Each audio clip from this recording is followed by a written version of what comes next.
Et bonjour.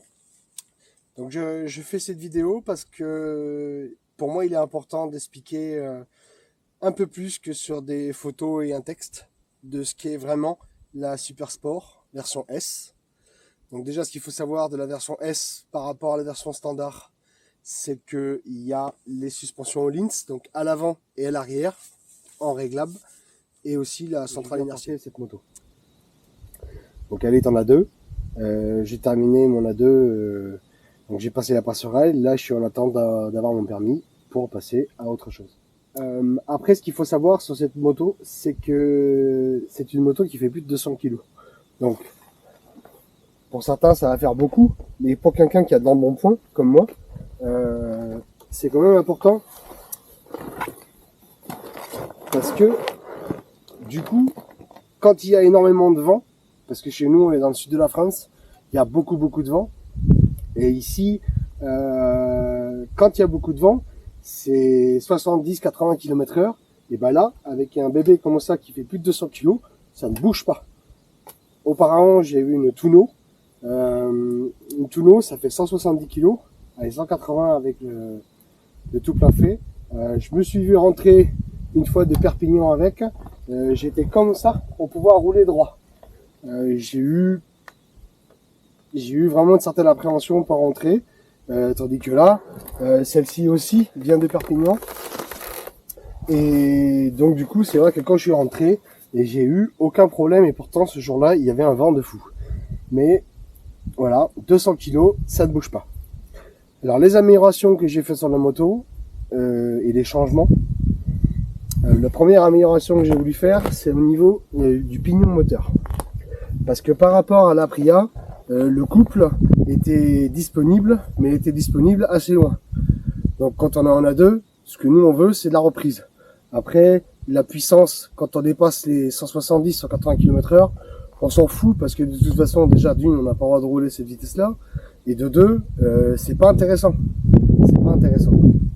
Donc moi, ce que je voulais, c'était avoir beaucoup de couple, de la reprise, et c'est pour ça que j'ai changé le pignon. Et donc du coup, c'est vrai que le pignon, un pignon en moins, c'est quand même vachement appréciable. Aujourd'hui, c'est une moto qui a énormément de reprises, donc on va voir ça tout à l'heure. Et j'ai roulé ma passerelle sur une MT-07 en full, j'ai pas vu de différence. Pas vu de différence. Après, qu'est-ce qui a été changé? J'ai changé la batterie sur le véhicule, j'ai changé la batterie sur la moto. Après, j'ai changé également tout ce qui est courroie. La révision des 20 000 a été faite. La révision des 10 000, des 20 000. Voilà. Après, c'est une moto avec laquelle je roule tous les jours. Enfin, c'est mon moyen de transport numéro 1. Donc du coup, c'est une moto qui est prête à partir. Voilà. Et avec qui vous n'aurez quasiment, je dis pas quasiment, mais vous n'aurez aucun souci mécanique. Et je n'ai pas eu de souci mécanique sur cette moto. Après, les gens qui parlent du mal de Ducati, oui, après, bon, voilà, chacun est libre de dire ce qu'il veut. Mais pour ma part, je n'ai eu aucun souci avec Ducati.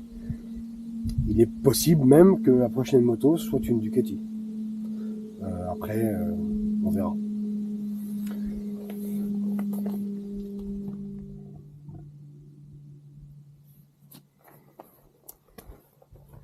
Ce qui est aussi intéressant de parler, c'est au niveau de l'assurance, puisque l'assurance est un point important quand on est jeune permis.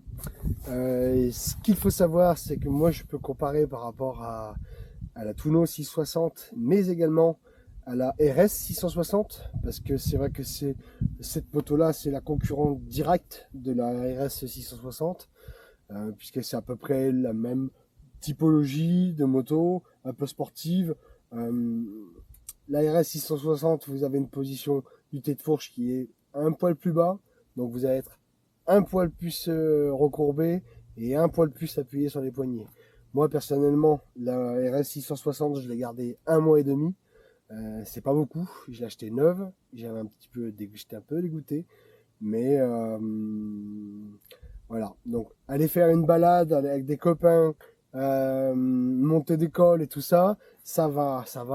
Mais c'est une moto qui, au bout d'un certain temps, vraiment appuie sur les poignets, ce qui fait mal aux poignets. Après, c'est vrai que quand on n'est pas habitué, c'est particulier. Avec celle-ci, je retrouve la position de conduite que j'avais dans le temps sur mon tonneau. Voilà. Donc c'est quelque chose qu'il faut prendre en considération. Et après, la deuxième truc qu'il faut prendre en considération, c'est le prix de l'assurance. Puisque pour la RS 660, c'est considéré comme une sportive. Qui dit sportive, dit qu'il vous assassine. Donc sur la RS 660, elle est considérée comme une sportive. Le tonneau, lui, il est plus considéré comme un roadster. Et celle-ci, elle ne rentre ni dans la catégorie des roadsters, ni dans la catégorie des sportives, puisque c'est une Sport GT. Et même avec ses 939 cm3, il n'y a pas de souci. On peut avoir en A2 un 1000, ou à peu près un 1000, pour l'A2. Donc ce qui est quand même relativement gratifiant.